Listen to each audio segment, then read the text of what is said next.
तर मित्रांनो, जर मी तुम्हाला सांगितलं की 1 जानेवारी 2026 पासून 60 वर्षांवरील नागरिकांसाठी सरकार एक असा निर्णय घेणार आहे ज्यामुळे हॉस्पिटलचा खर्च कमी होईल, बँकेत जास्त व्याज मिळेल, प्रवास स्वस्त होईल आणि कायदेशीर अडचणी लवकर सुटतील.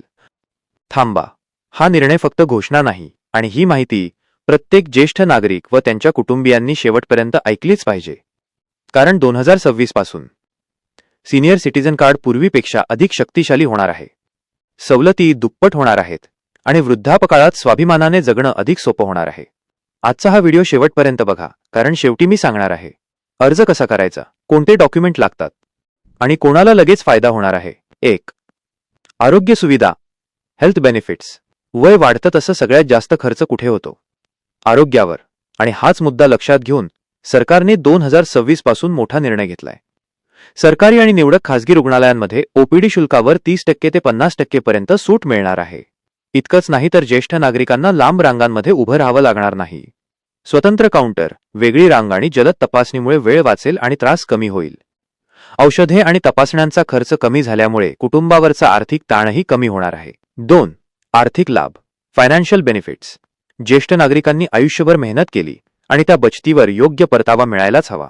म्हणूनच 2026 पासून एफडी मुदत ठेव वर 0.5% ते 0.8% अतिरिक्त व्याज मिळणार आहे. याचा अर्थ वजा नियमित उत्पन्न, महागाईशी लढण्याची ताकद आणि स्वावलंबन.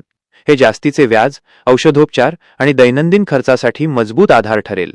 3. प्रवास आणि पर्यटन, ट्रॅव्हल बेनिफिट्स. वय वाढलं म्हणजे घरात बसून राहावं असं नाही. हेच लक्षात घेऊन 65 वर्षांवरील नागरिकांसाठी एसटी प्रवास सवलत अधिक प्रभावी केली आहे. काही ठिकाणी मोफत तर काही ठिकाणी मोठ्या सवलतीत प्रवास करता येईल. विशेष म्हणजे पर्यटन बसेस सुद्धा यात समाविष्ट आहेत. देवदर्शन आणि सहली आता कमी खर्चात शक्य होतील. 4. कायदेशीर आणि कर सवलत, लीगल अँड टॅक्स बेनिफिट्स. आता येऊया सगळ्यात संवेदनशील मुद्द्यावर. 5 लाख रुपयांपर्यंत उत्पन्नावर विशेष कर सवलत. आयटी रिफंड प्रक्रिया जलद आणि सोपी केली जाईल. सर्वात महत्त्वाचे, ज्येष्ठ नागरिकांच्या केसेससाठी फास्ट ट्रॅक न्यायालयीन प्रक्रिया. मालमत्ता वाद किंवा कौटुंबिक प्रकरणे आता प्राधान्याने हाताळली जातील. न्याय मिळायला आता वर्षानुवर्षे वाट पाहावी लागणार नाही. 5. अर्ज प्रक्रिया आणि कागदपत्रे. How to apply. जर तुमचं वय 60 वर्षे पूर्ण असेल तर तुम्ही या कार्डसाठी अर्ज करू शकता. आवश्यक कागदपत्रे. 1. वयाचा पुरावा, आधार कार्ड बॉन, पॅन कार्ड बॉन, शाळा सोडल्याचा दाखला. 2. पत्त्याचा पुरावा, रेशन कार्ड किंवा वीज bill. 3. Photo. 2. Passport size photo. 4.